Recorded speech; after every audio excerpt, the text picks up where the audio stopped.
Many thanks for staying tuned with Metropole Sports Centre. We're taking a look at what has happened in the English Premier League now that Chelsea won the league for the Reds, the Liverpool. I know nationally you're going to dispute that, but actually we won the league for Liverpool. I actually noticed you smiling when you're walking in the studio today. I think it's because of the fixture, this week's fixture, when you won that particular match. Actually, we are going to win. We won the league for Liverpool, and now we're going to win the FA. Now that we're going to play against Manchester United, that is on Sunday. But now let's not talk about that. The sanctions on Manchester City that were imposed on Manchester City.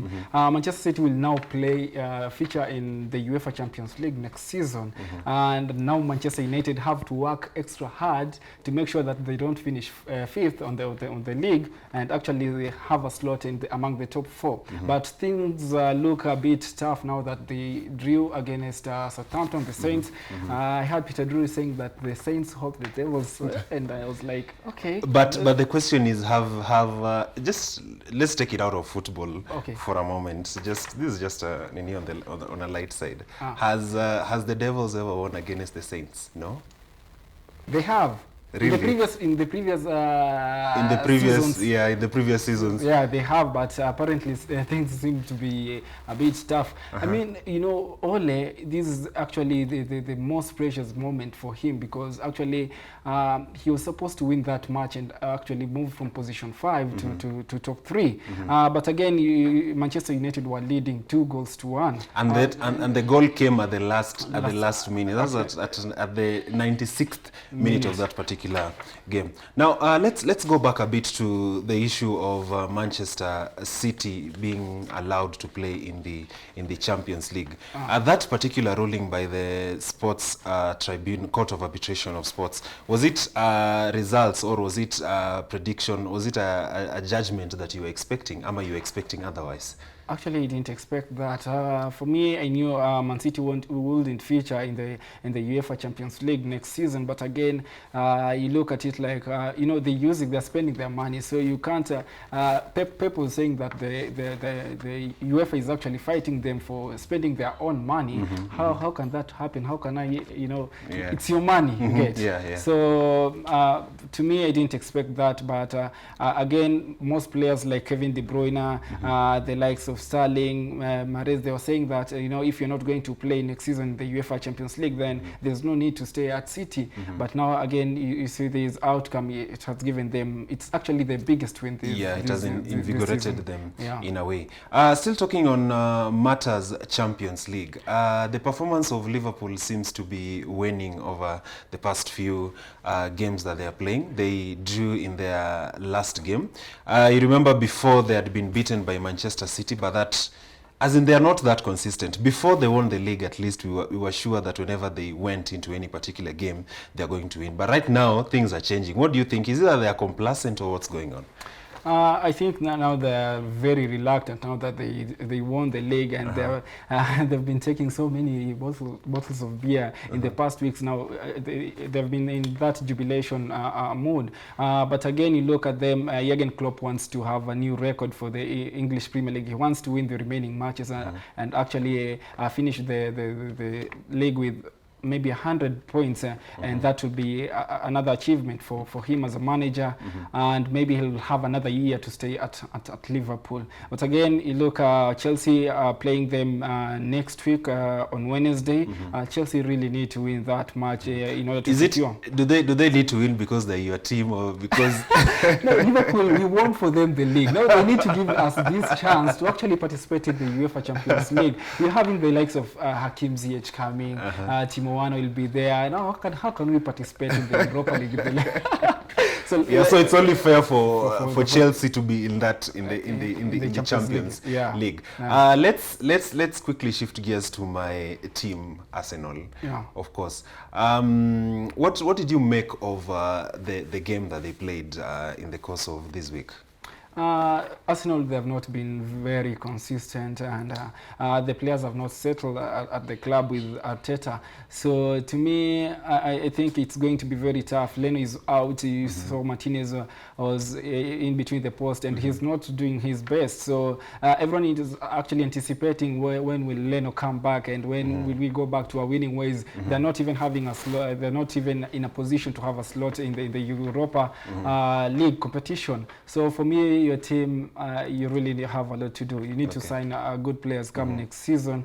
The likes of Aubameyang, just let them go. Yeah. And you saw Jose Mourinho was saying that I mean, if you can't qualify for the UEFA Champions League, at least have a slot in the Europa League, because after Champions League, the second most precious competition in Europe, it's actually the Europa League. So for him, he's okay. He's actually he has admitted, I'm not making it to the UCL, so let me try and find a slot into the Europa League. Okay. So there's one player who's actually showing his on top form, that is Martinez. Do you think if Leno comes back from his injury, he's still going to be maintaining his position in the first team? You're an Arsenal fan. Yeah, so of course, for him, of course. For you see like, okay, Martinez is doing his best, but for me, in the matches that they have played, he has not been at his best.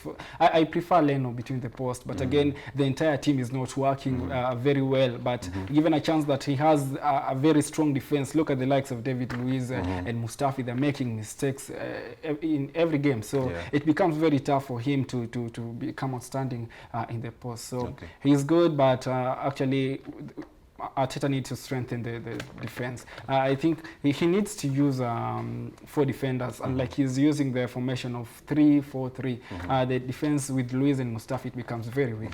Is this the point where we cast aspersions on the quality of David Luiz once again? Yeah, I think Luiz he's supposed actually to leave Arsenal, because he has wasted the team, and every time he has been on fault, and his combination with Mustafi, it's not working. At the moment, it's not working. So your final take. So as the table stands right now, which teams are you seeing qualifying for the Champions League? Which team do you see are going to make significant changes and go into the Europa League? With me, Liverpool already there. Man City have qualified. Chelsea, they only need 1 win. So if they win against Liverpool, which I'm sure they will, they'll have that slot. And again, we have Leicester City. It's a bit tough. That's a very technical game, because the last match of the league, it's between Manchester United and Leicester City, and they're actually at the same level, 59 points each. So I think it's going to be very tough, but I'm hoping that Leicester City makes their way to the Champions League. Arsenal, you do not have any good expectations from us? No, Arsenal are 10th. How can they make it to at least, not at least, not top 4, but at least for the Europa League. For the Europa League? Yeah. No, they won't make it. That's going to be very sad. I mean, what are we going to be watching in the next season? You have to build the Arsenal next season, from next season, try to build the team and have do away with the young players. I mean, Arsene Wenger has been there. He has mentored so many young players. The likes of Thierry Henry, they did very well.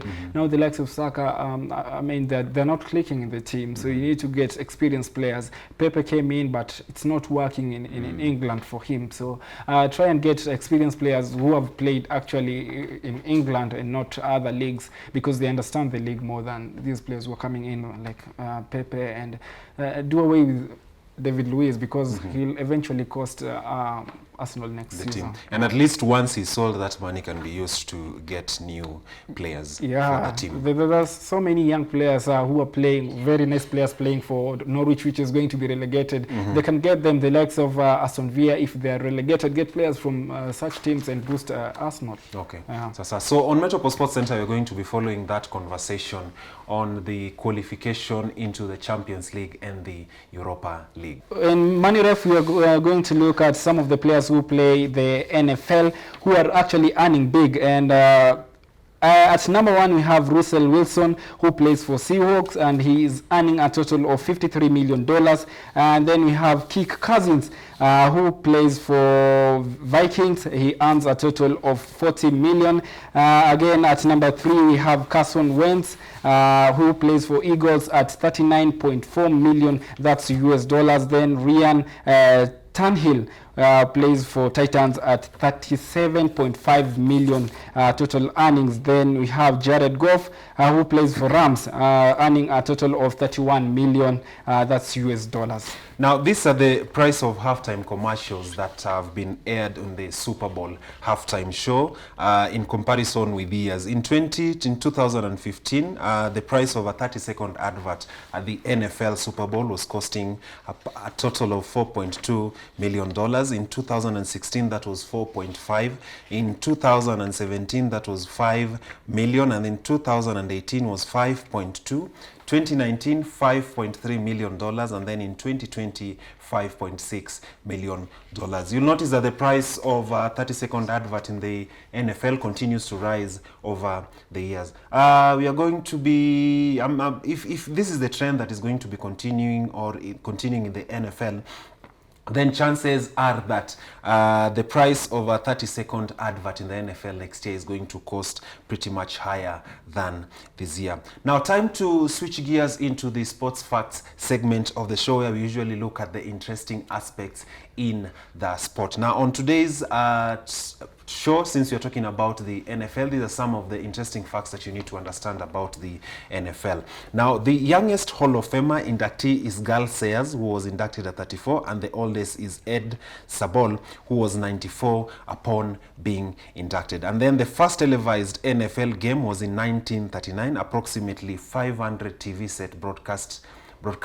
the game in New York. The Vince Lombardi Trophy is given each year to the winning team of the Super Bowl. It is made of, that is sterling silver, and it's worth $25,000. That's actually 2.5 million Kenyan shillings. And the professional football player in the NFL were not required to wear a helmet. That was until the year 1943. Now, in 2011, a 30-second commercial played during the Super Bowl cost the advertiser approximately $3 million.